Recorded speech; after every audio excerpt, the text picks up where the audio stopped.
دیگه زال بود ای سال اصول همش بود صاحبان چند دکان و آشخانه در محله معروف به ودناساسی شهر دوشنبه را که در اساس نقشه نوی راهسازی در این محل برداشته می شوند ناروشن ماندن مسئله جبران ضرری رسیدن نگران کرده است. آگاهی یگان سپارش یگان چی ما دیدگی شنیدگی نیستیم همه رنگی همه زور می جای خواستگیش هم بگیره نمیخیل شدگی اینه برکام حال آوردن که 77 کوادرات زمین اینا همیشه زمین کلتور نکردگی بودم.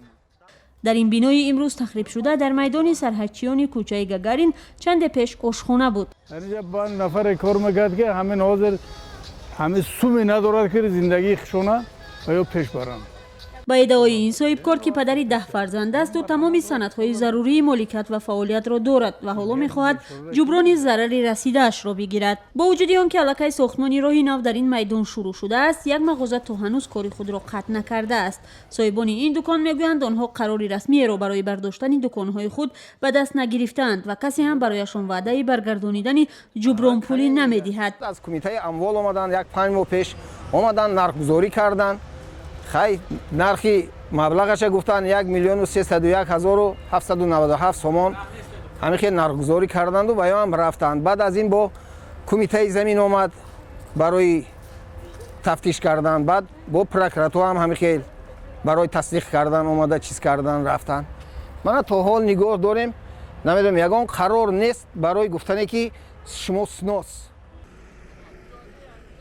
ساختمان گذرگاه زیرزمینی در میدان سرحدچیان کوچه گگارین در ماه نوامبر سال گذشته شروع شده است و به گفته مسئولین مؤسسه دولتی ریاست ساختمان و از نوسازی و تعمیر راههای حدودی شهر دوشنبه در این موضع 8 نقطه سودا فعالیت میکرد که 7 آن با تشبث خود صاحب ملکانشان برای ساختمان راه نو تخریب شدند. شغلی که خصوصا در وقتی وسیع نمودن راهها یعنی در همون نقشه میان یعنی به نوبت گرفته می شوند اگر همون بناهایی که در اساس قانون‌های عملکننده جمهوری اسلامی ساخته شده باشد یعنی از جانب مقامات اجرایی محلی که در شهر دوشنبه جبران ضرر پرداخت کرده می شود. یعنی همین حالتی که در میدان سرحدچیان مشاهده می شود این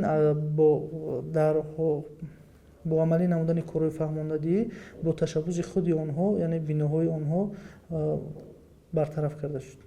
این مسئول میگوید از جانب صاحبکاران تا امروز به این شرکت یگان شکایت هم وارد نشده است. راه نو در میدان سرحدچیان کوچه گگارین یا محل معروف با ودناساس باید تا آخر سال روان به پررگی انجام یابد.